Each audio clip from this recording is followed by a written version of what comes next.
Mumbai police के द्वारा, मुंबई सरकार के द्वारा, क्योंकि उनके सारे कुकर्मों को इन्होंने सबके सामने, जनता के सामने ला के रख दिया है। तो आइए आज मेरे साथ है सुमन पांडे, इनसे हम बात करेंगे उनका क्या कहना। मैम क्या कहना है इसके बारे में? देखिए, ये एक राष्ट्रवादी यहाँ पे क्या हो गया कि पहले हमेशा से चलता आ रहा था कि पहले नेता लोगों के ना जंगे पे बैठते थे मीडिया वाले, और जो हुआ जब भारत का हमेशा यही चिल्लाता था कि जो दिखा दिया भारत उस तरफ घूम जाती थी। गलत सही कभी कोई प्रमाण नहीं, कभी कोई आज तक साक्ष्य नहीं मांगा हमने। एक पहला चैनल ऐसा आया है जो गलत को सही और सही को गलत साबित करने का हिम्मत रखता है, जज्बा रखता है, वो भी एविडेंस के साथ, प्रूफ के साथ। ये बात अब यहाँ के लोगों को मिर्ची लगने लगी है, क्योंकि ये चीज़ बिल्कुल उल्टी हो गई है। अब पहले आपने हाथरस का कांड चला दिया, बिल्कुल फेक स्कैम चला दिया, जहाँ कहीं कुछ नहीं। आज सीबीआई उसके आज पहुँच गई है, सीबीआई गाँव में पहुँच गई है, सीबीआई एक एक चीज़ की इन्वेस्टिगेशन कर रही है। लोगों को डर ये सता रही है कि अब जो चीज़ स्कैम चलाई थी वो सामने ना आ जाए। और इसमें प्रॉब्लम ये भी है कि करोड़ों की फंडिंग बाहर, अरबों की फंडिंग बाहर विदेश से होती थी, वो बंद हो गई है। बॉलीवुड में बाहर से फंडिंग होती थी, वो मोदी जी ने बंद कर दिया, और इसके सपोर्ट में अर्नब गोस्वामी आ गए। तो ये बात इन लोगों को चुभने लग गई कि ऐसा कैसे हो गया। जो अभी तक उल्टी गंगा चल रही थी, बाहर से फंडिंग होते थे, हम पैसे देते थे भारत में मूवी देखने के लिए बॉलीवुड वाले को, ये कमाकर भेजते थे पाकिस्तान। तो ये चीज़ों पे रोक लगने लग गई, इस चीज़ों को एक्सपोज करने लग गया अर्नब गोस्वामी। हाथरस में कहीं कुछ भी नहीं था, उसको एक्सपोज किया अर्नब गोस्वामी ने। इससे पहले आपका आत्महत्या दिखाकर आपने टांग दिया एक लड़के को, इसको एक्सपोज किया आज अर्नब गोस्वामी ने। इसके अलावा कई चीज़ें होती आ रही हैं। आज देखो, खुलेआम एक पंडित जी को 20 सड़क पे आज जला दिया गया पेट्रोल से।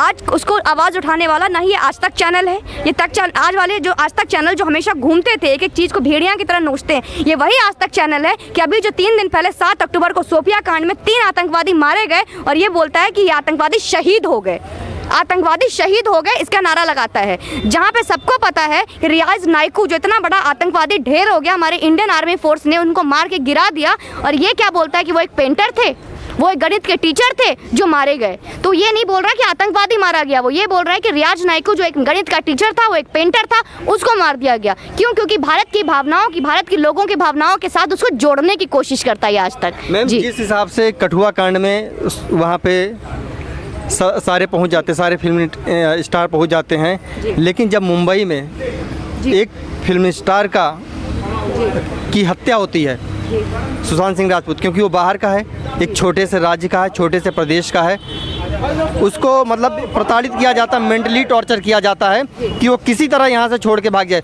उसके लिए क्यों नहीं खड़े होते ये लोग? देखिए, पहले तो मैं कहूँगी पत्रकार सर कि आप अपने थोड़े से शब्द का आप यहाँ पे इस्तेमाल करें। बिहार राज्य अब छोटा नहीं है, ये पूरा भारत का जो अगर आप कहें तो आर्थिक कहें या फिर अगर आप बहुत चीज़ें हैं, पॉलिटिक्स है, वो बिहार और यूपी पर डिपेंड करता है। तो बिहार कहीं से भी छोटा नहीं है। मैं बिहार की बेटी हूँ, सुशांत भाई मेरे बिहार के थे, ठीक है, और हमने अपने एक भाई को खोया, और वो भी सिर्फ एक छोटे राज्य बिहार से ही सिमट के नहीं रह गया था, वो पूरे देश का बेटा था, वो पूरे विश्व का बेटा बन गया है आज, क्योंकि भारत के अलावा पूरा विश्व आज उनके इंसाफ की मुहिम चला रहा है, और हम यही चाहते हैं कि उनको इंसाफ मिले। और उस केस को दबाने के लिए ये सारे लोग चील भेड़ की तरह, गिद्ध की तरह, वल्चर की तरह भौंके जा रहे हैं, कुत्तों की तरह। लेकिन क्या इनके भौंकने से हम चुप हो जाएंगे? आज इन्होंने 4 लोगों पे केस किया है, 34 प्रोडक्शन हाउस ने, और इन लोगों ने सिर्फ 4 लोगों को टारगेट किया है। आप ये देखो, इतने लोगों ने जो इनको जमीन पे पटका है, क्या ये पटकने वाले ये 4 लोग हैं?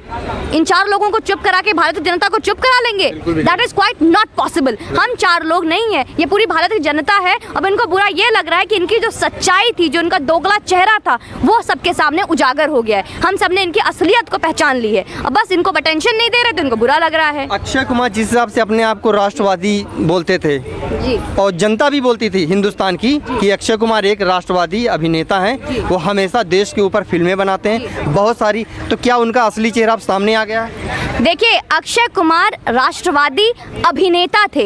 मैं सबको बता दूं, वो एक कहानी का पात्र है। अक्षय कुमार, अगर उसको 5 करोड़ रुपए आतंकवादी बनने को मिलेगा, उस कहानी में वो आतंकवादी भी बनेगा। उसको गैंगस्टर बनने को, देशद्रोही बनने को बोला जाएगा, उस कहानी में वो देशद्रोही का भी एक्टिंग करेगा। वो एक बिजनेसमैन है, वो पैसे के लिए कोई भी अभिनय करेगा। अगर उसको पता है कि भारत की जनता जिस धारा में चल रही है, उसी धारा में बहा दो। इसलिए अक्षय कुमार ने एक प्रोपेगेंडा चलाया कि नहीं, देश के लिए मैं अच्छा मूवी लाऊंगा। लेकिन अभी देखो क्या है, पुड़िया गैंग के साथ जाके मिल गए। सबसे बड़ा तो दोगला निकला ये अजय देवगन। हमने तो किसी का अजय देवगन का आज तक नाम नहीं लिया था। मूवी लेकर आते हैं ताना जी और ये कहते हैं कि मैं भगवा को आगे समर्थन करता हूँ, भगवाधारी बनता है और करता क्या है, जाके हरे रंग में जाके भगवा को मिला दिया। शर्म नहीं आई कराची वुड वालों के साथ मिलते हुए। आज ये बॉलीवुड को मैं बॉलीवुड नहीं कराची वुड बोलूंगी, ये कराची वुड है ये बॉलीवुड, और जाके हरे रंग को भगवा में जाके मिला दिया। इसके कहने से क्या हो जाता है आज, ये आपको क्या लगता है? क्योंकि इसने दिखा दिया कि ये जो देश के नाम पे जो पुड़िया खाते हैं ये लोग, ये इनकी जो अस्तित्व है सिर्फ इतना ही है, क्योंकि ये 2 कौड़ी में बिकने वाले, पैसे में अपना जमीर अपना देश बेचने वाले ये लोग। इन सब का कनेक्शन है पाकिस्तानी से, इन सब का कनेक्शन है पाकिस्तानी बिजनेसमैन से, इन सब का कनेक्शन है बाहर जो दुबई से जो अंडरवर्ल्ड डॉन है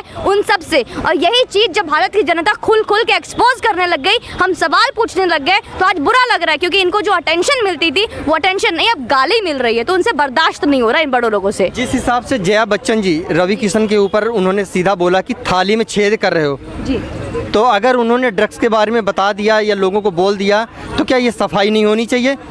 इस पे जया बच्चन जी को क्यों बुरा लगता है? देखिए सिर्फ जया बच्चन ही नहीं, मैं पूछती हूँ इतने सारे लोग जो आज दिल्ली हाई कोर्ट में पहुंच गए, यही लोग एकजुट होकर अपने बॉलीवुड की गंदगी को अगर सफाई करते तो हम भारत की जनता उनको सपोर्ट करते। ठीक है 10 लोग खराब हैं, कम से कम बाकी के 90 लोग तो सही हो, कम से कम वो 90 लोग का तो झूठ अलग बनाओ। लेकिन नहीं, ये सारे इकट्ठे हो गए क्योंकि सारे एक ही गटर के कीड़े हैं ये लोग, और कुछ नहीं है। ऐसे दिखाते हैं ये लोग अलग अलग है, लेकिन आज इनको पता चल गया कि जनता की ताकत क्या है। इन लोगों ने अभी तक जनता को अपने पैर की धूल समझी थी कि कुछ भी दिखाएंगे। सलमान खान की मूवी है, भाईजान की मूवी है, कुछ भी दिखा रहे, चाहे वो ट्यूबलाइट में ट्यूबलाइट ही बना रहे हो जनता को, लेकिन देखने पहुंच जाते थे हम लोग। वो अलग बात है, देखने के बाद हमें लगता था कि यार 400-500 रुपए बर्बाद चले गए, साथ में पॉपकॉर्न भी ले लिया, 1000 रुपए ऐसे डूब गए। वो 1000 रुपए अगर अपनी माँ को मैं साड़ी दे देती तो माँ का आशीर्वाद मिल जाता मुझे। लेकिन बच्चे के एजुकेशन का हम बाद में सोचते थे, पहले एंटरटेनमेंट दिखना जरूरी है। तो हम अपने साथ साथ आज तक अपने बच्चों का भी भविष्य खराब कर रहे थे, क्योंकि छोटे बच्चों को तो घर पे छोड़ के जाओगे नहीं, आप उनको लेकर जाओगे। हम जो कर रहे थे वही बच्चे सीख रहे थे। तो ये बहुत अच्छा हुआ, सुशांत की हत्या 14 जून को नहीं हुई है, साथ में ये बॉलीवुड और नेपोटिज्म की भी हत्या हुई है। जिस हिसाब से आमिर खान सनातन धर्म की धज्जियां उड़ाते हैं रंगीन चौड़े पर्दे पे, लेकिन बॉलीवुड के एक स्टार की मौत हो जाती है, उसकी हत्या हो जाती है, उस पे सारे चुप हैं। वैसे तो इनको हिंदुस्तान में इनकी पत्नी को, इनके बच्चों को रहने में डर लगता है कि हिंदुस्तान सेफ नहीं है। क्या इसके पहले हिंदुस्तान सेफ था? जिस समय कांग्रेस थी उस टाइम उनको लगता था कि सेफ है, और बीजेपी के आने पे, मोदी जी के आने पे ये अनसेफ अपने आप को महसूस करने लगे। देखिए आमिर खान वही है जो कि सबको पता है कि टर्की एक ऐसा देश है जिसका कि भारत से हमेशा से विद्रोह रहा है।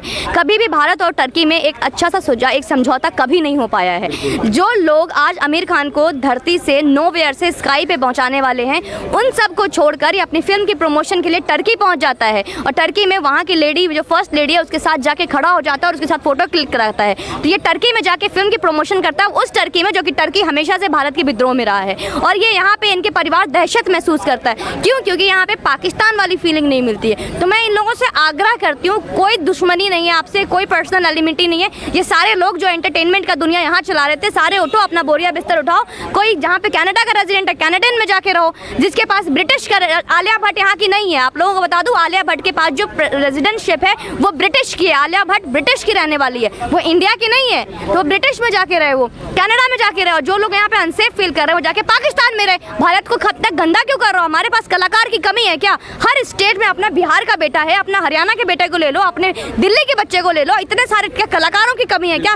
छोटे पर्दे से देखो बड़े बड़े कलाकार उठकर आते हैं, इनको यही बर्दाश्त नहीं होता। बर्दाश्त ये नहीं होता कि छोटे पर्दे से उठकर सुशांत सिंह राजपूत एकदम से बड़े पर्दे पे आकर उन लोगों को टक्कर दिया और उनसे ऊपर चला गया, क्योंकि ये जनता सब समझती है। हमने आज तक नवाजुद्दीन सिद्दीकी पे तो आवाज नहीं उठाई, हमने आज तक ये नहीं बोला कि राजकुमार राव कैसा काम कर रहा है, हमने आज तक ये नहीं बोला आयुष्मान खुराना कैसा काम कर रहा है, क्योंकि ये लोग छोटे पर्दे से उठकर एक ऐसे कलाकार है जिनका कि बाप दादा इन पुश्तों में, इस खानदानी में नहीं आए हैं, जिनकी टैलेंट जो है इनके पपौती से नहीं मिली है। टैलेंट जो है इनको खुद में काम किया, इन्होंने अपने आप को तराशा है, वो हमें दिखता है।